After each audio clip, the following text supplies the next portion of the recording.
150 years ago, this is a scene you would have found all over this part of Oklahoma and through the high plains. Buffalo roaming wide open spaces. And today, James Stepp is still raising buffalo here in Oklahoma. James, tell us about your place.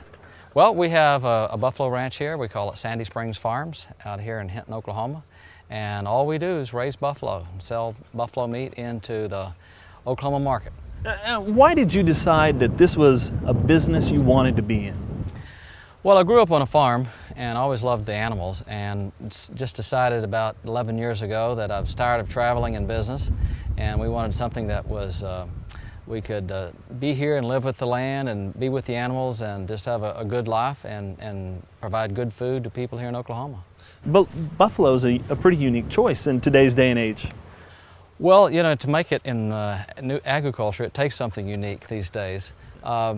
When I was in North Dakota, I was doing a project in North Dakota in about 1995, and I was driving around in different places, and I saw these little herds of buffalo.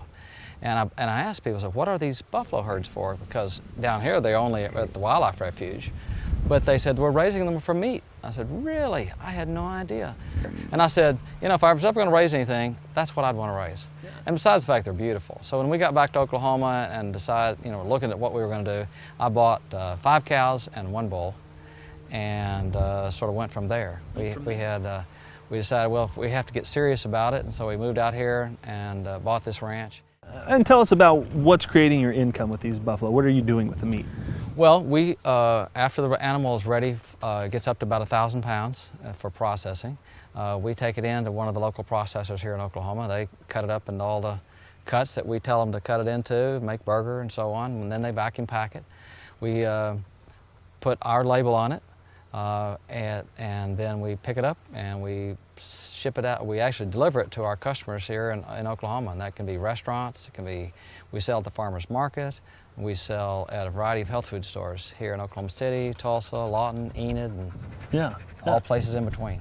As we look around the country and we're starting to see more of a movement towards local foods and homegrown foods and knowing your farmer and where your food comes from, how do you think your operation fits into that?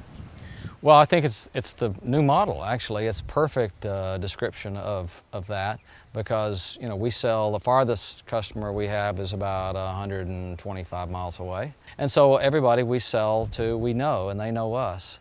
And many of them have come out to the farm to see how we raise and so on. So we don't have a lot of cost in distribution. We're not shipping across the country or by plane or 18-wheeler, and so it's just a much more environmentally friendly kind of way to produce food. Yeah. Do you think you'd like to see more buffalo raised in Oklahoma? Oh, I'd love to raise. One of the things that when I moved out here and started raising buffalo, my plan was, well, I'm going to get all my neighbors raising buffalo because I knew that we would need them. But it hasn't been the case because most people are already set up in wheat or stocker cattle or whatever, and most of them are close to retirement. So, you know, the last thing they want to do is start something new. So we're really looking for somebody. It's got to be somebody that is, you know, young and wanting to try something different than just the standard big agriculture answer, or somebody maybe a little older that just wants to go back and raise something more naturally than what they see at the stores. Great. Well, it's a beautiful place. Thank you so much. Well, thanks a lot.